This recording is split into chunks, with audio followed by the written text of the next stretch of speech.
Looks like our players are all ready for us.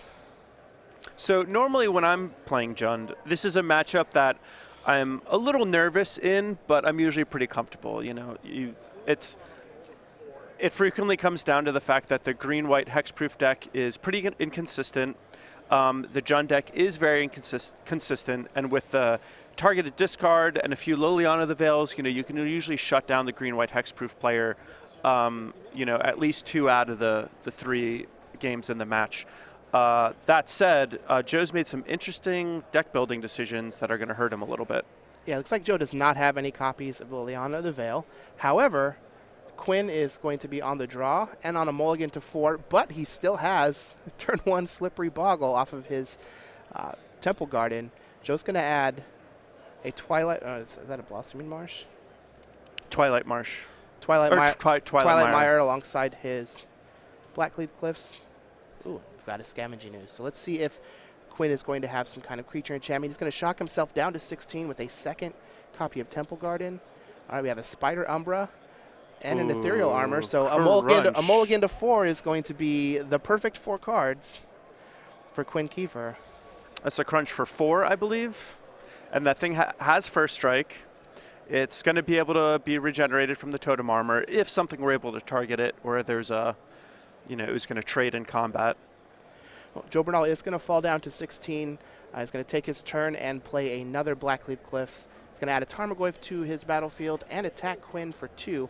So we've got a Tarmogoyf and a Scavenging Ooze on Joe's side, but there are no cards in any graveyards to be seen.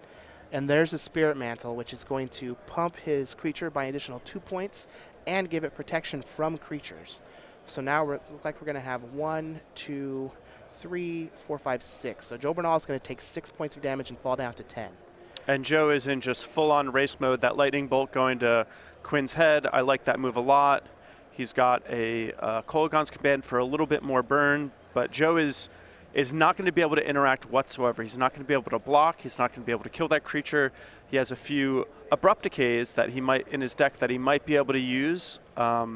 And potentially line up some blocks, but Joe's certainly on the back foot, despite being on the play and being up against an opponent who mulliganed all the way down to 4. You don't need all the cards. You just need the right ones. You just need the right ones with this Boggles deck. Yeah. So that Lightning Bolt is going to knock Quinn down to 11. As you said, it looks like Joe does have a copy of Abrupt Decay in his hand, so he might be thinking, you know, do I need to save this to set up a block? Do I need to save this for something like Daybreak Coronet, or Unflinching Courage to remove any potential lifelink? Yeah, and what's so difficult about Joe's spot is he needs to decide if he wants to race or try to potentially block. But if he saves his Abrupt Decay for, you know, let's say the Spirit Mantle, Quinn can just top deck another big enchantment that's going to make it bad for Joe to block. Well, Joe is going to use his Kolaghan's Command. He's going to deal 2 damage to Quinn and make him discard a card. It's going to discard a creature, a Slippery Boggle, which will pump his Tarmogoyf up to a 2/3. So Quinn's going to go down to 9 from the Kolaghan's Command, and then an attack for 4 is going to drop him down to 5. So an attack for 4 dropping Quinn down to 5 means that chances are Joe's going to be able to kill Quinn on Joe's next turn. So I like this move. It essentially puts Quinn on a 1-turn clock.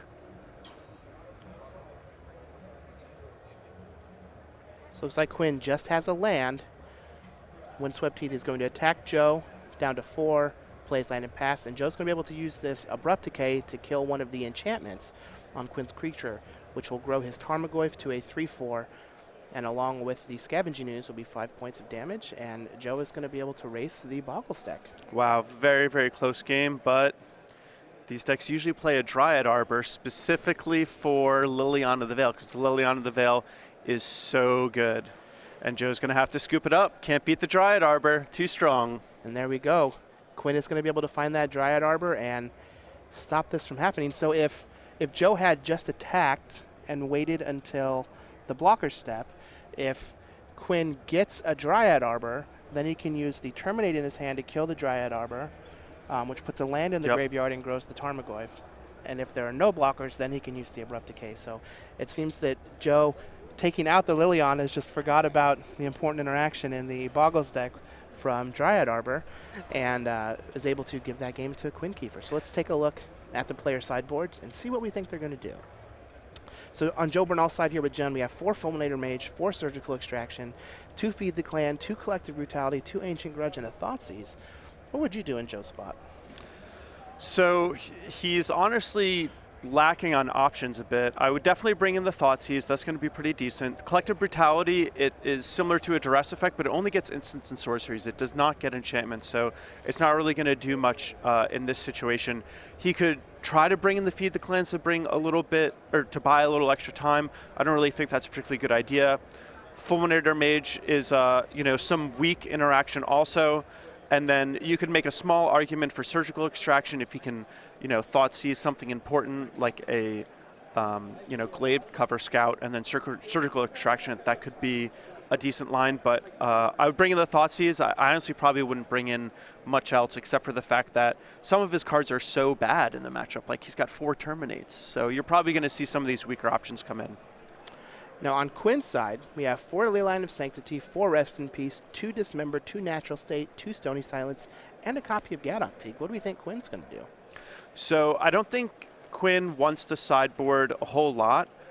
He may not even want to sideboard at all, potentially. I think he can make a good argument for Dismember. If Joe has a turn 2 Tarmogoyf, that's a good way for Joe to race him. So Dismember can kind of blow that up. Rest in Peace, you can make a small argument there, but it really only interacts with Scavenging Ooze and Tarmogoyf, and it doesn't even interact with them. Well, it doesn't interact with Scavenging Ooze that well. So I would bring in probably the 2 Dismembers, and that's it.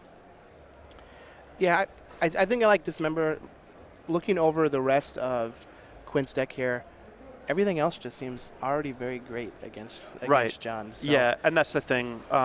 It's such a streamlined deck, and a lot of Quinn's sideboard options, if he draws them, it's not like he wins the game. Like if you draw Stony Silence against Affinity and you play it on turn 2, you're probably just going to win the game. Yeah. But a lot of his options aren't these like super potent haymakery options. So I think he's just going to bring in the 2 Dismembers. Which is one of the strengths of John as a deck, is there aren't many options that are just super haymakery against them. Yep. So while our players are finishing up sideboarding, let's just take a quick second to talk about all of the awesome perks that you can get by subscribing to the Twitch page here. So you can join the feature match area. You decide the quarterfinals, get custom emoticons and badges, and it's only $4.99 per month. Twitch.tv/SCGLive. That's where you can join the feature match area today. And don't forget, for those of you who happen to have Twitch Prime through your Amazon Prime subscription, you get a free sub that you can use. Feel free to use it here on the SCG Live channel. Because again, you guys get to decide who the quarterfinals match is, and that's pretty sweet. And this is just a great way to support esports. Yeah. I mean, I subscribe to you, and I see that, in my Gmail it pops up every month, and I'm like, all right, go Chris Van Meter. I'm gonna help keep you going. All right. Well, it looks like our players are going to draw their opening 7 here. Joe Bernal is going to likely be on the play. His Jund deck. Ooh, looks like he might have Fulminator Mage. Yeah, he's lacking on interaction. Fulminator Mage can get Dryad Arbor, but also, this green-white hexproof deck, it's a little inconsistent. It's known for sometimes keeping 1-landers that can, kind of get blown up. And it has a lot of dual lands, but maybe there's a corner case scenario where Joe can lock Quinn off of 1 color of mana. All right, well, Joe is going to use his Verdant Catacombs, fall to 19 to get a basic swamp. And we're going to fire off an Inquisition of Kozilek. So Quinn is going to reveal a hand. Windswept Heath, Temple Garden, Glade Cover Scout, Spirit Mantle, 2 Ethereal Armors, and 1 copy of Rancor. So Joe is just going to take the only creature that Quinn has in his hand. And that's actually really heads up by Joe, as he does have a Duress in his hand.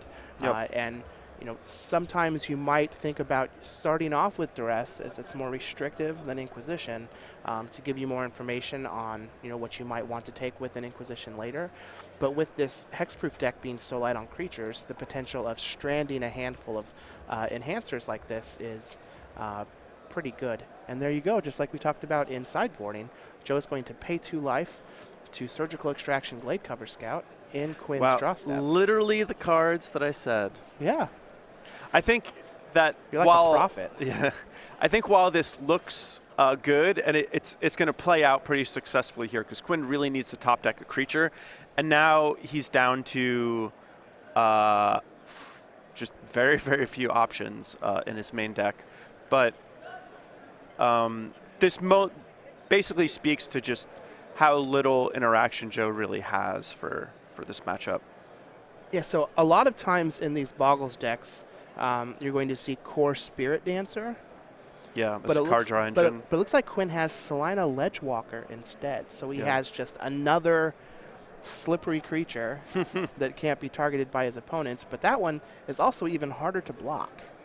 Yeah. All right, so Joe Bernal has a Raging Ravine and a Duress. It's just going to reveal a Daybreak Coronet along with the rest of the enhancers that Joe already knew about. And one thing that we might see here is it's not completely unreasonable for Quinn to just end of turn, fetch up a Dryad Arbor, untap, Rancor it, and just start attacking, you know? So it looks like Joe is going to take the Daybreak Coronet. And Joe probably took out a lot of his Terminates, but kept the Abrupt Decays. So sometimes in these post-board games, Dryad Arbor can actually end up being, you know, kind of a nasty threat.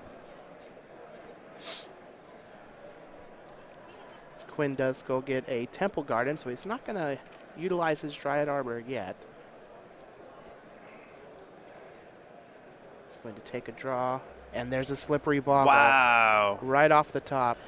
Top decking like a pro. He's going to shock himself down to 17 for the Temple Garden, and then put that Rancor on Slippery Boggle and pass the turn back to Joe Bernal. And Quinn doesn't really know what he's up against. He could be up against a Jund deck that has 4 Liliana of the Veils. We know that Joe doesn't have that card, but Quinn wants to play the Rancor here because it's basically the disposable enchantment because it will return to Quinn's hand if it hits the graveyard from play. So Joe is going to fetch to 16 with his Verdant Catacombs, get a basic Swamp. It's a Fulminator Mage, and he's going to take out one of Quinn's white sources. That's going to try and strand some more creature enchantments in his hand. Looks like Quinn picked up a Ledgewalker for his turn. He's just going to put an Ethereal Armor on that Slippery Boggle and attack for 5. It's going to knock Joe down to 11, and Joe has a Scavenging Ooze and another copy of Raging Ravine for his turn. And, you know, normally I think this is a fairly even matchup. I think with the way that Joe has constructed his deck specifically, because he has no Liliana of the Veils, I think it's like, you know, we're looking at like a 90-10 matchup or something like that. So yeah, this is just real tough. Well, the second Ethereal Armor is going to allow him to attack for 9.